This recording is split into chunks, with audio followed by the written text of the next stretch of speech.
السلام عليكم ورحمة الله وبركاته. الحمد لله رب العالمين والصلاة وعليكم السلام ورحمة الله وبركاته. نبينا محمد وعلى آله وصحبه أجمعين అమ్మా బాద్.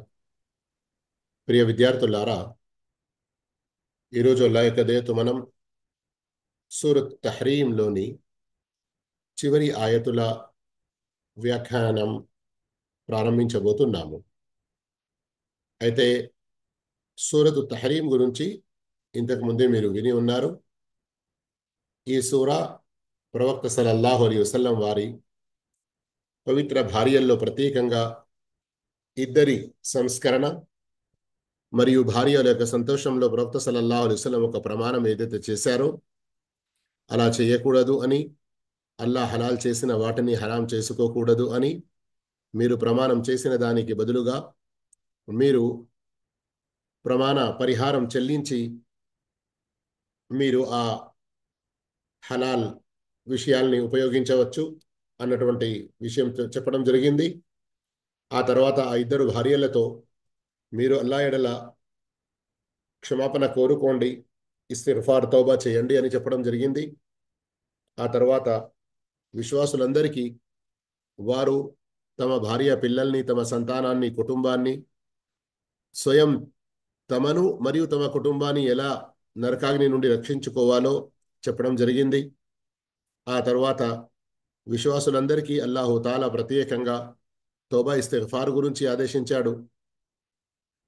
ఆ తర్వాత విశ్వాసుల మరియు విశ్వాసుల యొక్క సంతానాన్ని అవిశ్వాసుల మరియు కపట విశ్వాసుల మునాఫికీన్ల అడుగు జాడల్లో నడవడం నుండి హెచ్చరించడం జరిగింది. అందుకొరకే ప్రత్యేకంగా వారితో పోరాడే విషయం యొక్క ప్రస్తావన వచ్చింది.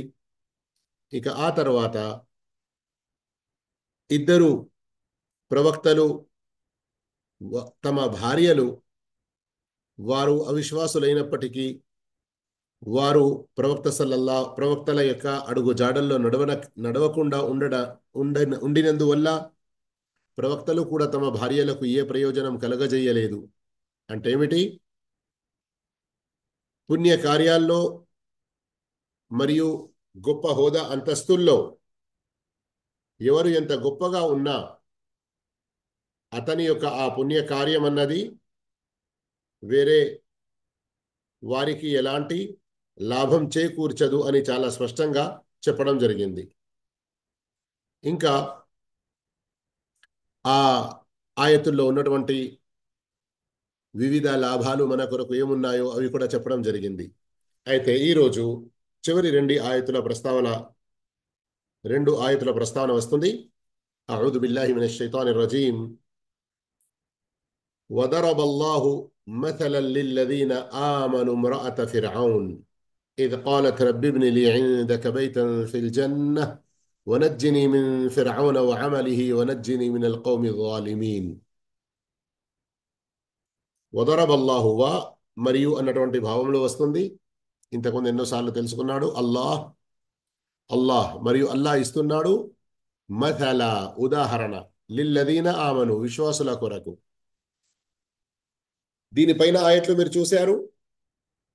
నూహ్ అలైహిస్సలాం, లూత్ అలైహిస్సలాం యొక్క భార్యలు విశ్వాస మార్గంలో లేనందువల్ల ప్రవక్తలు అంత గొప్ప హోదాలో ఉండి కూడా ఏ లాభం చేకూర్చలేదు అని. ఇప్పుడు ఫిరౌన్ లాంటి చాలా ఒక పెద్ద రాజు కానీ మహా దౌర్జన్యపరుడు,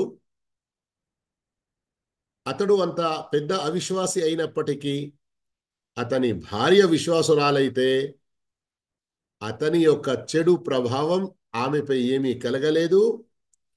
అతని యొక్క కుఫ్రు వల్ల ఈమెకు నష్టం జరగలేదు. ఈమె యొక్క విశ్వాసం వల్ల అల్లాహ్ వద్ద చాలా గొప్ప ఉన్నత స్థానం లభించింది అన్నటువంటి విషయం చెప్పడం జరుగుతుంది. గమనించండి. మరి అల్లాహ్ ఇస్తున్నాడు ఉదాహరణ విశ్వాసుల కొరకు. ఇమ్రఅత ఫిరౌను భార్య.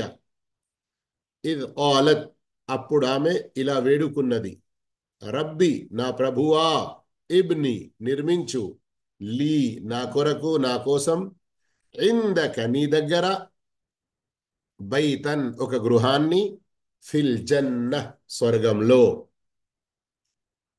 వనజ్జిని నన్ను రక్షించు మిన్ ఫిర్ఔన ఫిర్ఔను నుండి వఅమలిహి అతని దుష్ట పోకడ నుండి వనజ్జిని నాకు విముక్తిని ప్రసాదించు మినల్ కౌమి ਜ਼ਾలిమీన్ దుర్మార్గ జనుల నుండి. ఆయతులలో ఉన్నటువంటి పదాల విడివిడి భావం కూడా మనం తెలుసుకుంటున్నాము. కలర్తో ఇక్కడ మీకు వివరించడం జరిగింది. చివరి ఆయత్ కూడా మనం తెలుసుకొని ఆ తర్వాత వ్యాఖ్యానంలోకి వస్తాము. వమరియమ ఇబ్నత ఇమ్రాన్, మరి ఇమ్రాన్ కుమార్తె అయిన మరియం, అల్లతి ఆమె అహ్సనత్ కాపాడుకున్నది, ఫర్జహా తన మానాన్ని, ఫనఫఖ్నా మరి మేము ఊదాము, ఫీహి ఆమెలో, మా తరఫున ప్రాణాన్ని, మిర్ రూహినా మా తరఫున ప్రాణాన్ని, వసద్దకత్ మరి ఆమె సత్యమని ధృవపరచింది తన ప్రభు వచనాలను, బికలిమాతి రబ్బిహా తన ప్రభు వచనాలను, వకుతుబిహి ఆయన గ్రంథాలను, వకానత్ మినల్ ఖానితీన్ ఆమె వినయ విధేయతలు గల స్త్రీమూర్తుల కోవకు చెందినది. సోదర మహాశివులారా, సోదరిమణులారా,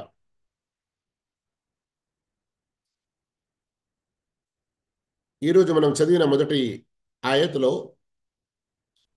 మరియం యొక్క భార్య ప్రస్తావన ఉంది కదా. అయితే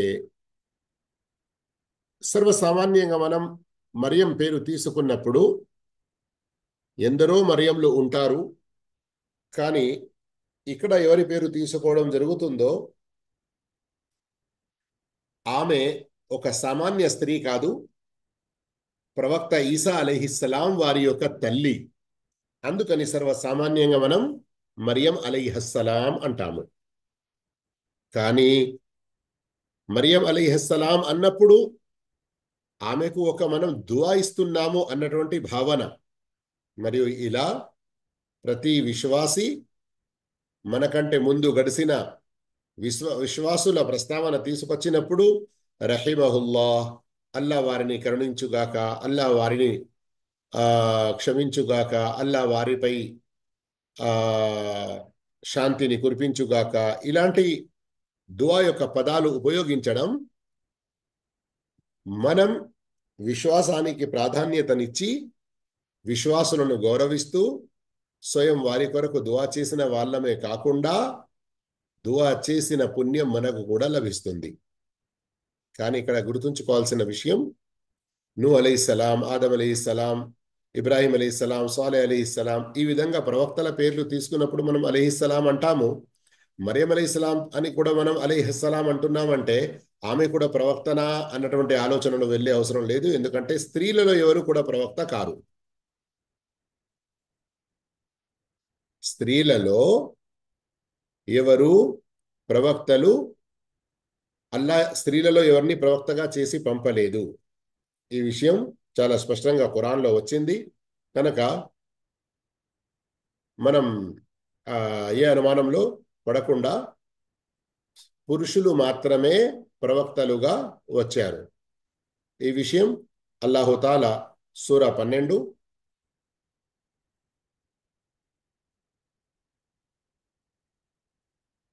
ఆయత్ నంబర్ 109లో చాలా స్పష్టంగా తెలిపాడు. వమా అర్సల్నా మిన్ కబ్లిక ఇల్లా రిజాలన్, నీకు పూర్వం మేము పట్టణ వాసుల్లో నుంచి పంపిన ప్రవక్తలందరూ పురుషులే.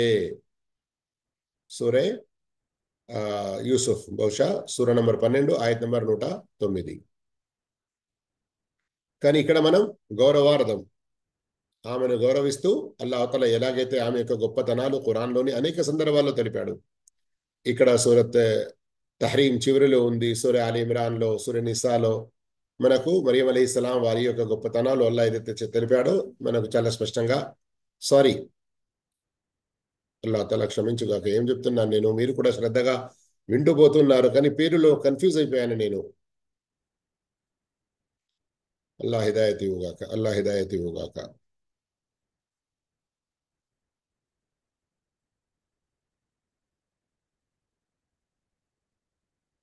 ఇక్కడ మైక్ ఆన్ చేయడానికి అవకాశం ఉంచేది ఇట్లా ఏదైనా తొందరపాటులో మిస్టేక్ జరిగితే మీరు గుర్తు చేయడానికి. నేను ఇప్పటి వరకు మరియం మరియం అని అంటున్నాను, కానీ ప్రస్తావన ఉన్నది ఇప్పుడు ఆయతిలో, మొదటి ఆయతిలో ఫిరౌన్ యొక్క భార్యది, ఆమె పేరు ఆసియా. తర్వాత మరియం అలైహిస్సలాం వారి ప్రస్తావన వస్తుంది. అయితే ముందు ఆసియా యొక్క ప్రస్తావన మనం తెలుసుకుందాము.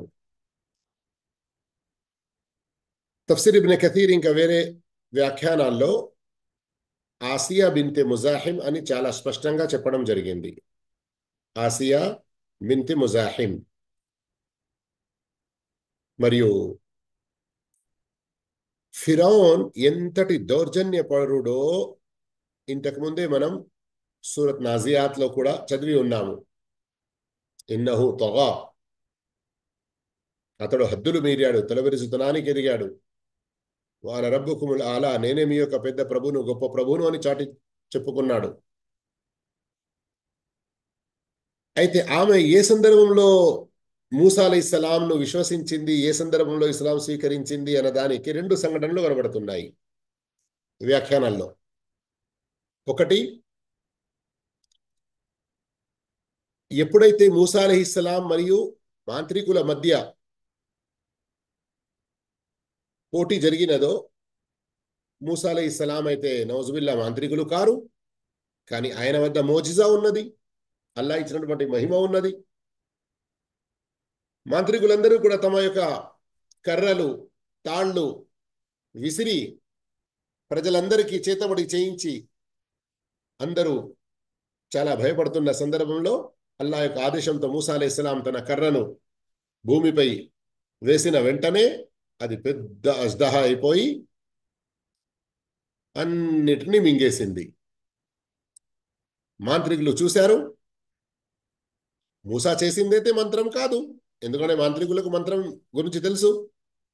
వెంటనే వారందరూ కూడా సజ్దాలో పడిపోయారు. ఖురాన్లో ఈ ప్రస్తావన ఒకటి కంటే ఎక్కువ సందర్భంలో ఉంది.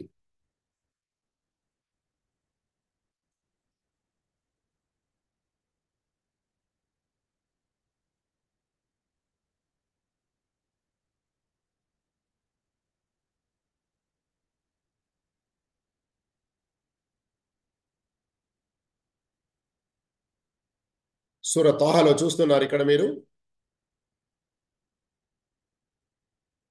وألق ما في يمينك تلقف ما صنعوا إنما صنعوا كيد ساحر ولا يفلح الساحر حيث أتى. నీ కుడి చేతిలో ఉన్న దానిని పడవేయి, అది వాళ్ళ మాయాజాలాన్ని ఇట్లే మింగేస్తుంది. వాళ్ళు కల్పించిందంతా మాంత్రికుల జిమ్మిక్కు మాత్రమే. మాంత్రికుడు ఏ విధంగా ఎంత అట్టహాసంగా వచ్చినా సఫలీకృతుడు కాలేడు. మూసా అలైహిస్సలాం పారేశారు, అది మింగేసింది. ఫఉల్కియ సహరతు సుజ్జదన్, ఎట్టకేలకు మాంత్రికులంతా సాష్టాంగ పడి కాలు ఆమన్నా బిరబ్బి మూసా వ హారూన్, మేము హారూన్ మూసాల ప్రభువును విశ్వసించాము అని ఎలుగెత్తి చాటారు.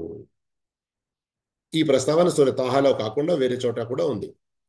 ఎప్పుడైతే ఈ మాంత్రికులు సజ్దాలో పడ్డారో, మూసా అలైహిస్సలాంని విశ్వసించారో, మూసా అలైహిస్సలాం యొక్క ప్రభువు అయిన అల్లాహను సత్యంగా నమ్మారో, విశ్వసించారో, అటు ప్రజలంతా కూడా చూస్తూ ఉన్నారు కదా ఏం జరుగుద్ది, ఎవరు గెలుపొందుతారు అని. ఆ సందర్భంలో ఆసియా బిన్తె ముజాహిమ్, ఫిరౌన్ యొక్క భార్య, ఇస్లాం స్వీకరించినది, విశ్వసించినది, మూసా అలైహిస్సలాంను నమ్మినది అని వ్యాఖ్యానాల్లో తెలుస్తుంది. మరొక ఉల్లేఖనం ప్రకారం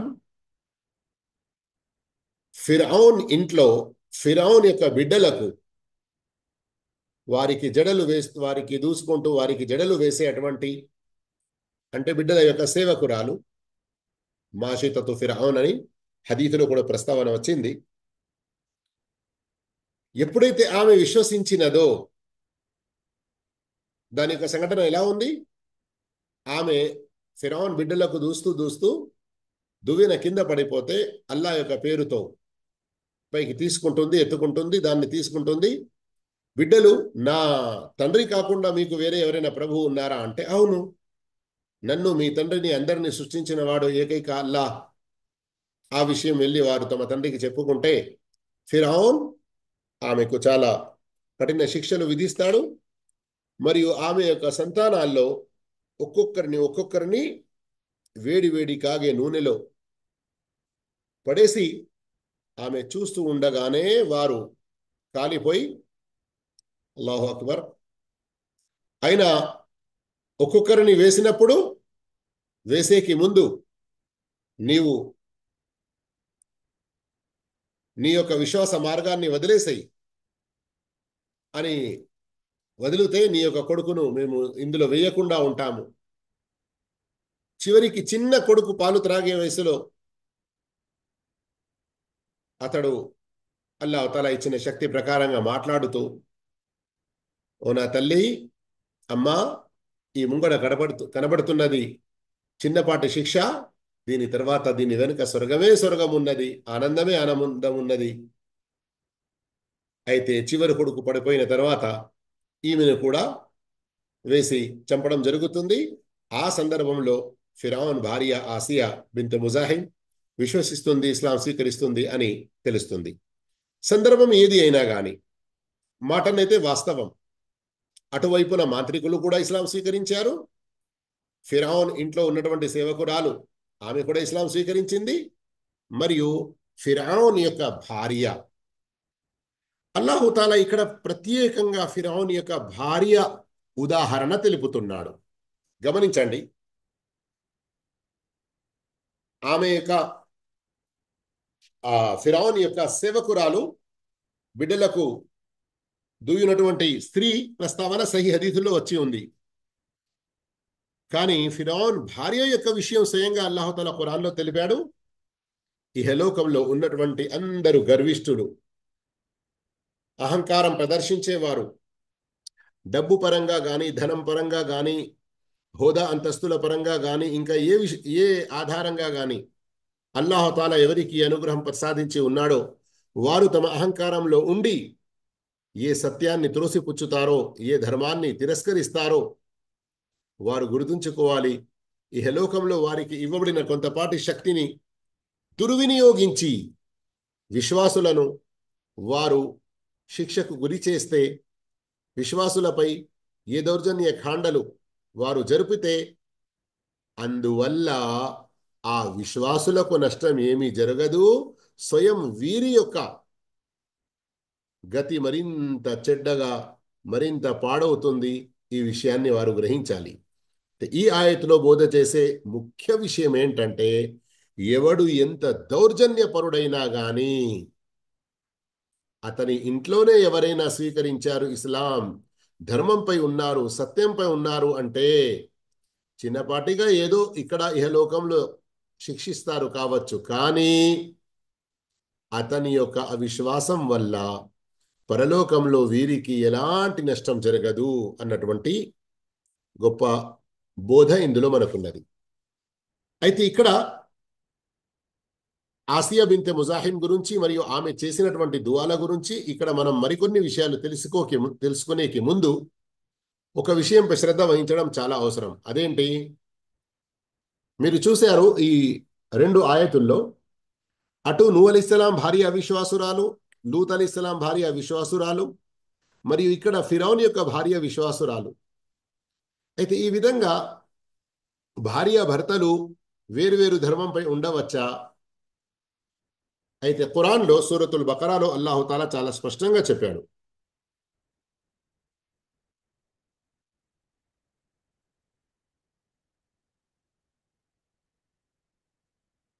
సూరతుల్ బకరా సూర నంబర్ 2 ఆయత్ నంబర్ 221. అల్లాహకు భాగస్వామ్యం కల్పించే స్త్రీలు విశ్వసించి ముస్లింలు కానంత వరకు మీరు వారిని వివాహం ఆడకండి. అల్లాహకి భాగస్వామ్యం కల్పించే స్వతంత్ర స్త్రీ మీకు ఎంతగా నచ్చినప్పటికీ ఆమె కన్నా అల్లాహ్ను విశ్వసించే ఒక బానిస స్త్రీ ఎంతో ఉత్తమురాలు.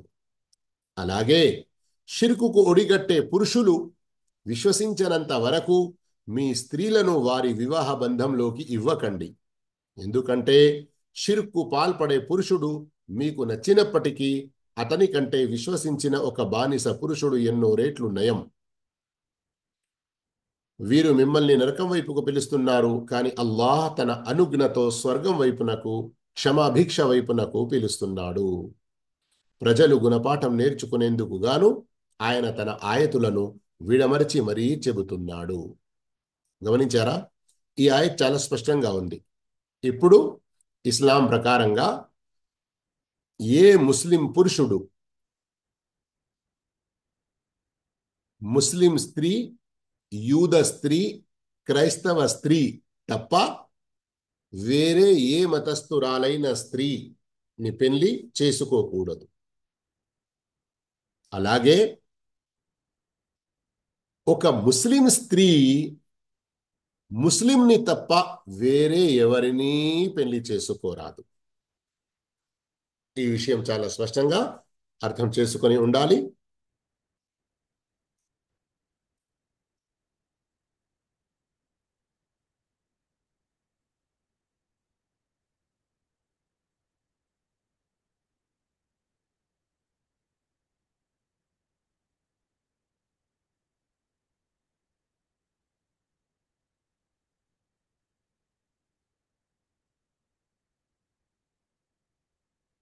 ముస్లిం పురుషుడు ముస్లిం స్త్రీ కాకుండా యూద క్రైస్తవ స్త్రీలను కూడా వివాహం ఆడవచ్చు, వివాహం ఆడే అనుమతి ఉన్నది అని ఏదైతే చెప్పామో సూరే మాయిదా ఆయత్ నంబర్ 5లో ఇక్కడ మీరు చూస్తున్నారు. కానీ దీనికి కొన్ని కండిషన్లు, కొన్ని షరతులు ఉన్నాయి. కొన్ని షరతులు అనేటివి ఉన్నాయి. కనుక ఆ కండిషన్లు, ఆ షరతులు తెలుసుకోవడం చాలా తప్పనిసరి. అవి మీకు ఎక్కడ దొరుకుతాయి? జెడ్ దురూస్ అన్నటువంటి మా యూట్యూబ్ ఛానల్లో వివాహ ఆదేశాలు అని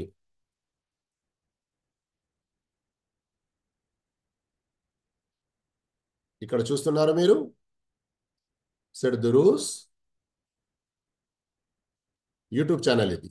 యూట్యూబ్లోని సెర్చ్లో మీరు కేవలం జెడ్ దురూస్ అని రాస్తే ఇక్కడ వచ్చేస్తుంది.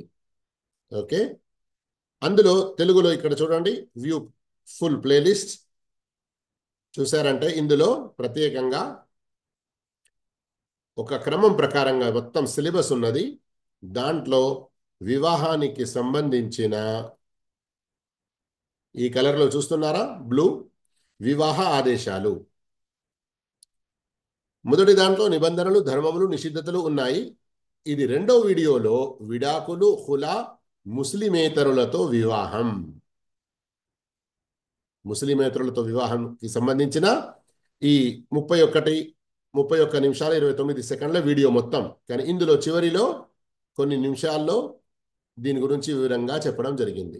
ఇక్కడ నుంచి మీరు చూడవచ్చును.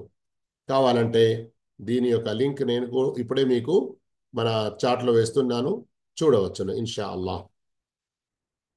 సోదర మహాశయులారా, ఎవరికైనా ఎప్పుడైనా ఏదైనా ఇట్లాంటి అనుమానం వస్తే దీనికి సంబంధించిన అన్ని సమాచారాలు ఇక్కడ ఉన్నాయి. జెడ్ దురూస్లో మీరు చూసుకోవచ్చును. మరి ఇప్పుడు ఏ వీడియో గురించి అయితే నేను చెప్పానో దాని యొక్క లింక్ ఇక్కడ పంపడం జరిగింది. మీరు ఓపెన్ చేసుకొని పెట్టండి, తర్వాత క్లాస్ అయిన తర్వాత చూసుకోండి.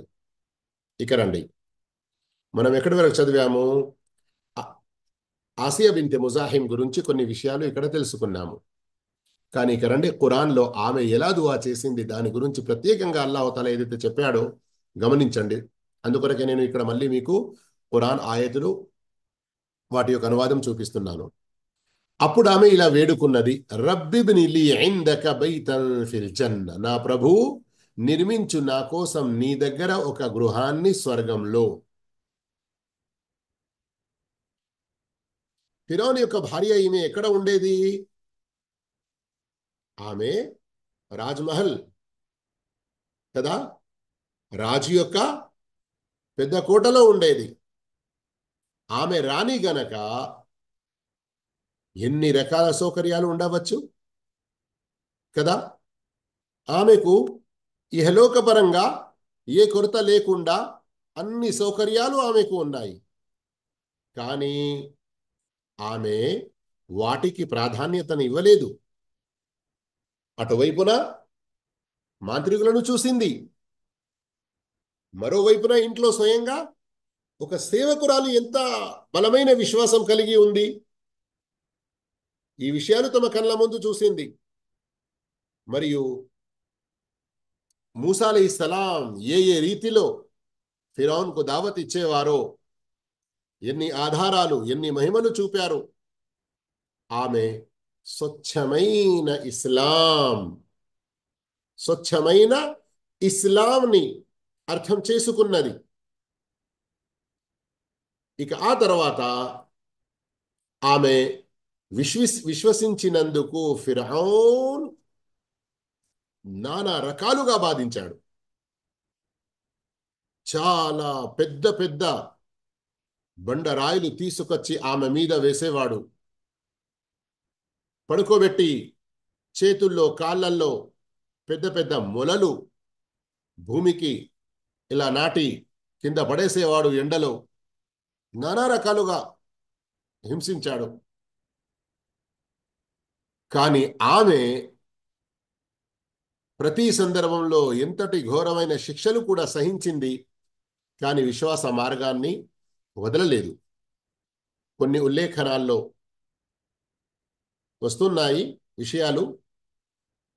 ఎప్పుడైతే ఆమెపై ఈ దౌర్జన్య కాండలు హింస జరుగుతుందో ఆమె ముసిముసి నవ్వులు నవ్వుతున్నది ఫిరౌన్ గమనించి మరింత ఆగ్రహాదోగ్రుడయ్యాడు.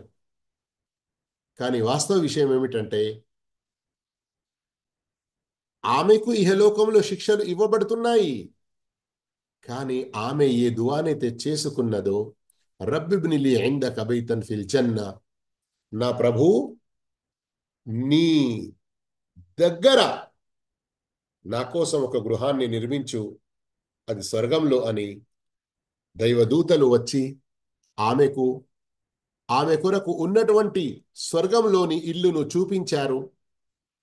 మరియు దైవదూతలు ఆమెపై నీడ చేసేవారు, ఎండలో ఆమెకు ఎక్కువ బాధ కలగకుండా ఉండడానికి. అల్లాహు అక్బర్. కానీ ఈ విషయం బయట వేరే ఎవరికి కనబడదు. ఆ సమయంలో ఎవరైతే ఇబ్బందుల్లో ఉంటారో, విశ్వాసంపై ఎంత బలంగా ఉంటారో వారికే ఒకవైపున చూసే వారికి శిక్షలుగా ఏర్పడతాయి. కానీ వాస్తవానికి వారికి అల్లాహ్ యొక్క సహాయం కూడా మానసికంగా, ఆధ్యాత్మికంగా అన్ని రకాలుగా లభిస్తూ ఉంటుంది. దీనికి సంబంధించి మనం వేరే ఒక హదీస్ను కూడా అర్థం చేసుకోవచ్చు. విశ్వాసం మరియు అవిశ్వాసం, ఇస్లాం మరియు కుఫ్ర్ యొక్క మధ్యలో యుద్ధం జరిగే సందర్భంలో ఒక ముస్లిం, ఒక విశ్వాసి హతమార్చబడతాడు. దాని గురించి హదీసులో ఏమొచ్చి ఉంది అంటే, ఆ సమయంలో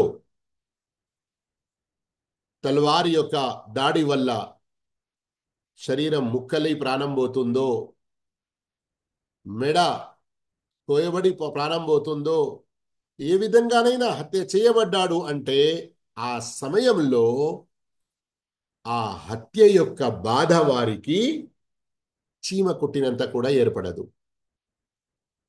అయితే అంతటి స్వచ్ఛమైన బలమైన విశ్వాసం ఎవరికైతే ఉంటుందో వారికి ఇహలోకంలో ఇలాంటి కొన్ని అనుగ్రహాలు అల్లాహుతాలా ప్రసాదిస్తాడు.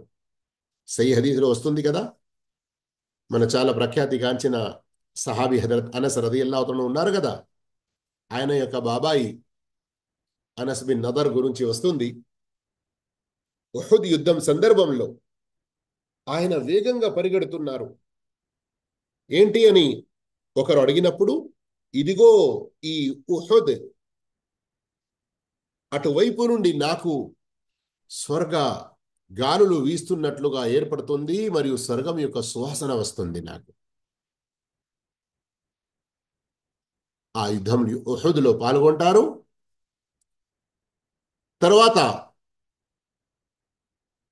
అందులో హత్య చేయబడతారు.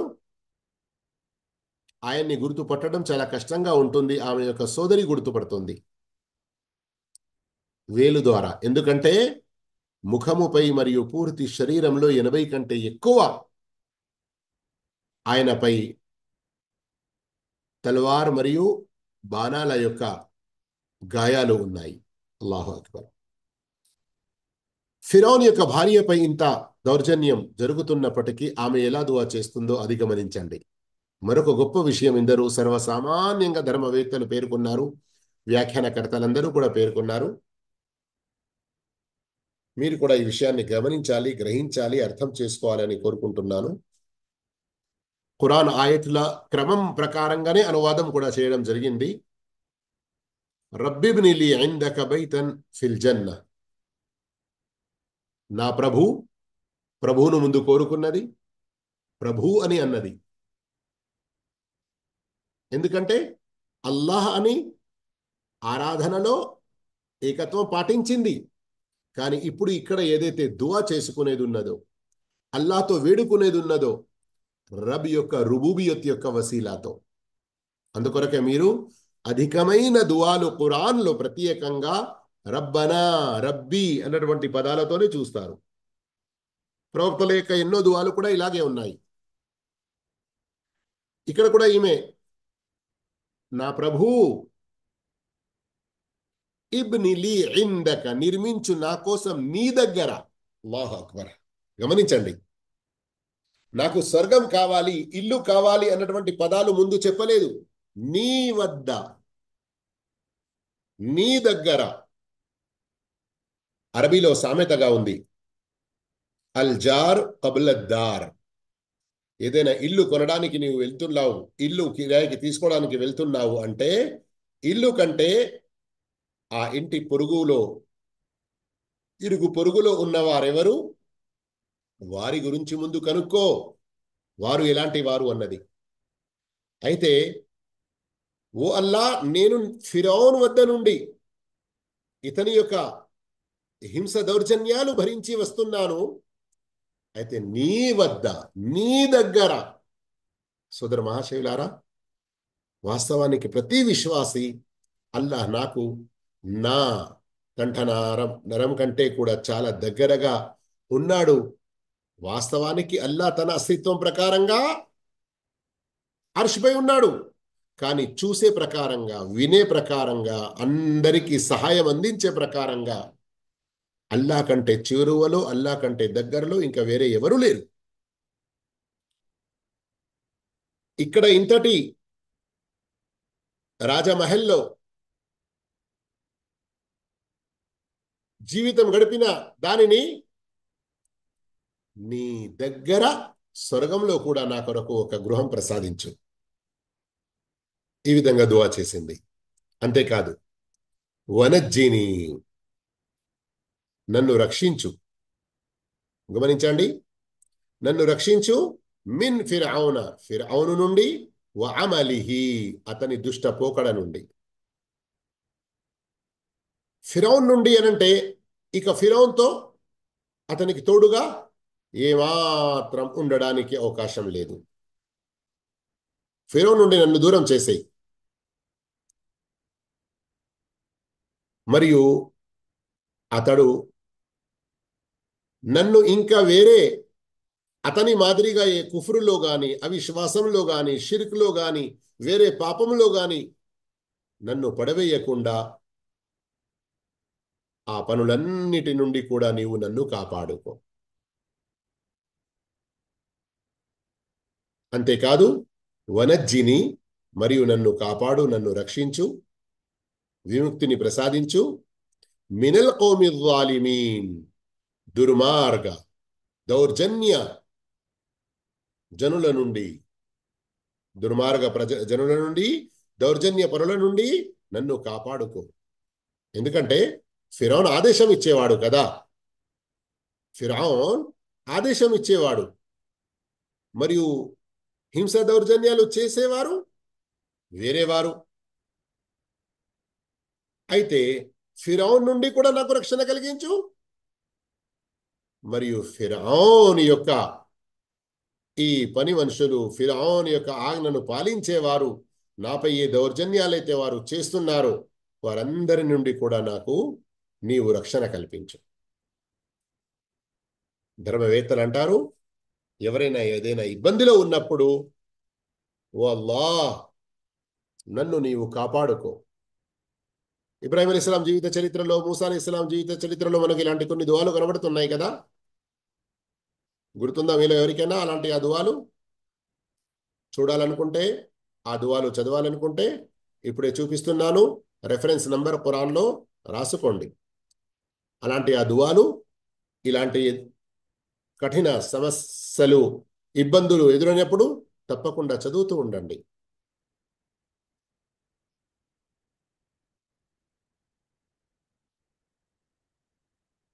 ఇక్కడ చూడండి, సూర నంబర్ 60 ఆయత్ నంబర్ 5లో రబ్బనా లా తజఅల్నా ఫిత్నతల్ లిల్లదీన కఫరు వగ్ఫిర్ లనా రబ్బనా ఇన్నక అంతల్ అజీజుల్ హకీమ్. మా ప్రభువు అవిశ్వాసుల కొరకు మమ్మల్ని పరీక్ష సాధనంగా చెయ్యకు. ప్రభువు మా తప్పులను క్షమించు, నిశ్చయంగా నీవు మాత్రమే సర్వాధికుడవు, వివేకవంతుడవు. చూస్తున్నారా, ఇబ్రాహిం అలైహిస్సలాం వారి యొక్క ప్రస్తావనలో వారి యొక్క అనుయాయులు చేసినటువంటి దువా ప్రస్తావన ఇక్కడ ఉంది. సూరత్ అల్ ముమ్తహినా సూర నంబర్ 60 ఆయత్ నంబర్ 5. ఈ దువాను ఎల్లప్పుడూ గుర్తుంచుకోండి మీరు. ఓ అల్లాహ్, నన్ను అవిశ్వాసంలో పడవేయకుండా, షిరిక్లో పడవేయకుండా కాపాడుకో. ఓ అల్లాహ్, నన్ను విశ్వాసంపై స్థిరంగా ఉంచు. ఓ అల్లాహ్, అందరి దౌర్జన్య పరుల నుండి నన్ను కాపాడి ఉంచు. ఈ విధంగా మనం దువా చేసుకుంటూ ఉండవచ్చు. ఆ తర్వాత ఆయతలో మరియం అలైహిస్సలాం వారి ప్రస్తావన ఉంది. మరియం అలైహిస్సలాం ఒక గొప్ప స్త్రీ, ప్రవక్త ఈసా అలైహిస్సలాం వారి యొక్క తల్లి. అల్లాహు తాలా సర్వశక్తి గలవాడు, సర్వజ్ఞాని, చాలా గొప్ప వివేకవంతుడు. అతడు ఏ పని చేసినా అందులో సంపూర్ణ వివేకం ఉంటుంది. ఏదైనా సందర్భంలో అది మనకు అర్థమైనా కాకపోయినా, ఏ పని అయినా అల్లాహు తాలా పూర్తి జ్ఞానంతో చేస్తాడు. మరియు అన్నీ చేసేటువంటి శక్తి, సంపూర్ణ సామర్థ్యం గలవాడు కేవలం అల్లాహ్ మాత్రమే. ఏ తండ్రి లేకుండా ఈసా అలైహిస్సలాం పుడతారు, మరియు మరియం అలైహిస్సలాం వారికి ఏ భర్త లేడు. కానీ అల్లాహు తాలా భర్త లేకుండానే ఆమె గర్భం దాల్చే విధంగా అల్లాహు తాలా ఆదేశం ఇస్తాడు. దానికి సంబంధించి ఖురాన్లోని వేరే సూరల్లో ఫతమస్సల లహా బషరన్ సవియ్యా, జిబ్రీల్ అలైహిస్సలాంని పంపడం జరుగుతుంది ఒక మానవ రూపంలో. మరి ఆయన కేవలం ఊదుతాడు అంతే. దాని ద్వారా ఆమె గర్భం దాలుస్తుంది, గర్భం నిలుస్తుంది. ఈసా అలైహిస్సలాం తర్వాత పుడతారు. ఆయతుల్లో ఉన్న పదాలను కొంచెం గమనించండి. వమరియమ్ అబ్నత ఇమ్రాన్, ఇక్కడ ఇమ్రాన్ అని ఎవరు కూడా కన్ఫ్యూజ్ అయ్యే అవసరం లేదు. అంటే కొందరు తొందరగా ఏమంటారు, అరే మూసా అలైహిస్సలాం యొక్క సోదరుడు ఇమ్రాన్ కదా, సారీ, మూసా అలైహిస్సలాం వారి యొక్క ప్రస్తావనలో కూడా ఇమ్రాన్ సోదరుడు అయితే హారూన్ అలైహిస్సలాం, కానీ వారి ప్రస్తావనలో కూడా ఉంది కదా. అయితే అలా మనం కన్ఫ్యూజ్ అయ్యే అవసరం లేదు, ఎందుకంటే పేర్లు చాలా ఉంటాయి. అల్లతి అహ్సనత్ ఫర్జహా, ఆమె కాపాడుకున్నది తన మానాన్ని. ప్రత్యేకంగా అల్లాహు తాలా ఈ విషయాన్ని ఇక్కడ ఇంకా వేరే చోట కూడా ప్రస్తావించాడు. ఎందుకంటే యూదులు ఆమెపై అపనింద వేశారు. నౌదు బిల్లా, అస్తగ్ఫిరుల్లాహ్. ఆమె వ్యభిచారానికి పాల్పడినది, వ్యభిచారం ద్వారానే ఈసా యొక్క గర్భం అనేది దాల్చినది అని అల్లాహు తాలా స్పష్టపరిచేశాడు. యూదులు అభాండం వేస్తున్నారు, యూదులు అబద్ధం చెబుతున్నారు, ఆమెపై అపనింద వేస్తున్నారు. ఆమె సత్యవంతురాలు. ఆమె తమ మర్మాంగాన్ని, మానాన్ని, తమ పరువును కాపాడుకున్న స్త్రీ. ఆమె పూర్తి పర్దాలో ఉండి ఏ పరపురుషునితో ఎలాంటి సంబంధం లేకుండా ఉండిన గొప్ప పుణ్యాత్మురాలు. అందుకొరకే అల్లాహు తాలా స్వయం తన వైపున ఫనఫఖ్నా ఫీహి మిర్ రూహినా, మరి మేము ఊదాము ఆమెలో మా తరఫున ప్రాణాన్ని. చూడండి, ఇక్కడ మిర్ రూహినా సర్వసామాన్యంగా మా యొక్క ప్రాణం అని అంటారు, మా యొక్క ఆత్మ అని అంటారు. కానీ వాస్తవానికి అది అల్లా తన ఆత్మను అందులో ఊదాడు అని కాదు. ఇక్కడ ఈసా అలైహిస్సలాం యొక్క పుట్టుక ఒక ప్రత్యేకమైన వేరు రకంగా జరిగింది గనక ఇక్కడ ఈ విషయం ప్రస్తావించడం జరిగింది. వాస్తవానికి అల్లాహు తాలా ప్రతి ఒక్కరిలో ఎలా ప్రాణం పోస్తాడో ఆ విషయమే ఇక్కడ. కానీ ఈసా అలైహిస్సలాం వారిని ప్రత్యేకంగా అల్లాహుతాలా తన వైపునకు అంకితం చేసి తెలిపాడు. ఎలాగైతే అన్ని మస్జిదులు అల్లా యొక్క మస్జిదులే, కానీ కాబతుల్లా ప్రత్యేక స్థానం ఉంది గనక కాబతుల్లా బైతుల్లా అని అంటాము, అల్లా యొక్క గృహం అని అంటాము. లేదంటే మస్జిదులన్నీ కూడా అల్లా యొక్క గృహాలే. అన్ని ఒంటెలు అల్లాహ్ పుట్టించాడు, కానీ సాలెహ్ అలైహిస్సలాంకు మహిమగా ఇవ్వబడిన ఒంటెను నాకతుల్లా అని అనడం జరుగుతుంది. ఖురాన్లో ఈ ప్రస్తావన వచ్చింది. ఎందుకు? దాని యొక్క ప్రత్యేకత ఉంది గనక. ఆ విధంగా ఇక్కడ కూడా. మరియు అల్లాహుతాలా స్వయంగా మరియం అలైహిస్సలాం వారిని ఎలా ప్రశంసిస్తున్నాడు? ఆమె సత్యమని ధృవపరిచింది తన ప్రభు వచనాలను మరియు ఆయన గ్రంథాలను. ఇక్కడ యూదులు ఇంకా వేరే వారిని ఖండించడం జరుగుతుంది. మరియు మరియం అలైహిస్సలాం ఎంతటి సత్యవంతురాలో ఆ విషయం ఇక్కడ బోధించడం జరుగుతుంది. సహీ బుఖారీ మరియు సహీ ముస్లింలో హదీస్ వచ్చి ఉంది, పురుషుల్లో చాలా మంది శ్రేష్ఠులయ్యారు, కానీ స్త్రీలలో ఆసియా ఇమ్రఅతు ఫిరౌన్, ఫిరౌన్ యొక్క భార్య ఆసియా మరియు ఇమ్రాన్ యొక్క కూతురు మరియం మరియు ఖదీజా బింత్ ఖువైలిద్ వీరు చాలా శ్రేష్ఠులు. ఇక ఆయిషా రదియల్లాహు అన్హా, ఆయిషా యొక్క ప్రస్తావన, ఆమె యొక్క ఘనత అన్ని భోజనాల్లోకెల్లా ఖరీద్ యొక్క భోజనం ఎంతటి శ్రేష్టత గలదో ఆ విధంగా సర్వ స్త్రీలపై ఆయిషాకు అలాంటి శ్రేష్టత ఉన్నది అన్నట్లుగా ప్రవక్త సల్లల్లాహు అలైహి వసల్లం తెలియవచ్చారు. ఈ హదీస్ సహీ బుఖారీ మరియు సహీ ముస్లింలో ఉంది.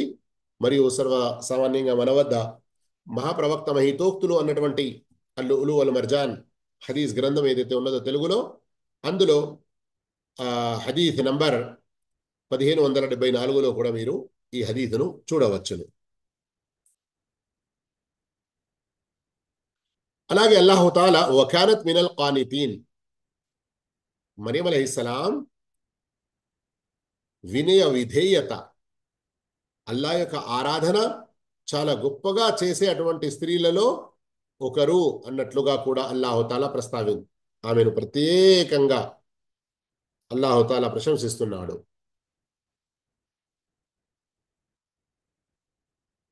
ఆమె ప్రత్యేకంగా ఒక స్థానం బైతుల్ ముఖద్దస్లో ఏర్పరచుకొని ఒక మూలన అల్లాహ్ యొక్క ఆరాధనలో చాలా గడిపేవారు. సూరత్ ఆలి ఇమ్రాన్లో ప్రత్యేకంగా ఆమె గురించి ఏం చెప్పడం జరిగింది?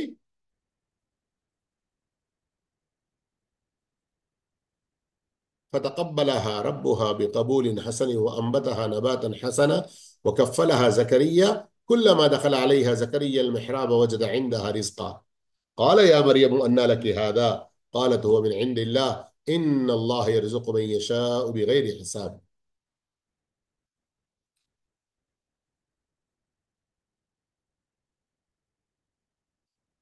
చూస్తున్నారా ఆయత్ నంబర్ 37. అంతే ఆమె ప్రభువు ఆ పసిపాపను ఉత్తమ రీతిలో స్వీకరించి అత్యుత్తమ రీతిలో ఆమెను పోషించాడు. ఆమె బాగోగులు చూసే బాధ్యతను జకరియాకు అప్పగించాడు. మరియం అలైహిస్సలాం ఎప్పుడైతే పుట్టిందో ఆమె తండ్రి లేకుండే ఆ సమయంలో ఆమెను పోషించిన వారు హజరత్ జకరియా అలైహిస్సలాం.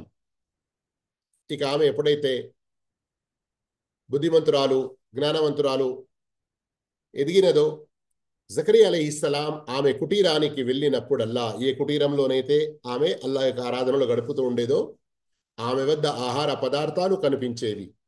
మరియం, ఇవి నీ వద్దకు ఎక్కడి నుండి వచ్చాయి అని జకరియా అలైహిస్సలాం ఆమెను అడిగితే అల్లాహ్ వద్ద నుంచి అని ఆమె చెప్పేది. నిశ్చయంగా అల్లాహ్ తాను కోరిన వారికి లెక్కలేనంతగా ఉపాధిని ప్రసాదిస్తాడు. ఇది మరియం అలైహిస్సలాం యొక్క ప్రస్తావన. ఇందులో మరియం అలైహిస్సలాం అల్లాహ్ యొక్క ఆరాధనలో గడిపేవారు. ఆమె ఎక్కడైతే ఆరాధన చేస్తూ ఉండేదో అల్లాహ్ వైపు నుండి అక్కడ పలహారాలు ఫ్రూట్లు వచ్చేవి, అల్లాహు తఆలా ప్రసాదించేవాడు. ఏ విధంగా ఏ రీతిలో అది అల్లాహ్కే గుర్తెరుగు. కానీ జకరియా అలైహిస్సలాం చూసి అడిగినప్పుడు ఆమె ఎలా సమాధానం ఇచ్చింది, అల్లా వైపు నుండి అని. అయితే సోదర మహాశైలారా, ఈ ఆయతుల ద్వారా మనకు బోధపడిన విషయం ఏంటంటే, మనలో ప్రతి ఒక్కరూ మన విశ్వాసంపై చాలా బలంగా ఉండాలి. మరియు పురుషులు కానివ్వండి, స్త్రీలు కానివ్వండి, తమ మానాన్ని కాపాడుకోవాలి. అల్లాహుతాలా తమ కోరికను తీర్చుకోవడానికి పెళ్లి యొక్క విధానం ఏదైతే పెట్టాడో దాన్ని మాత్రమే ఉపయోగించాలి.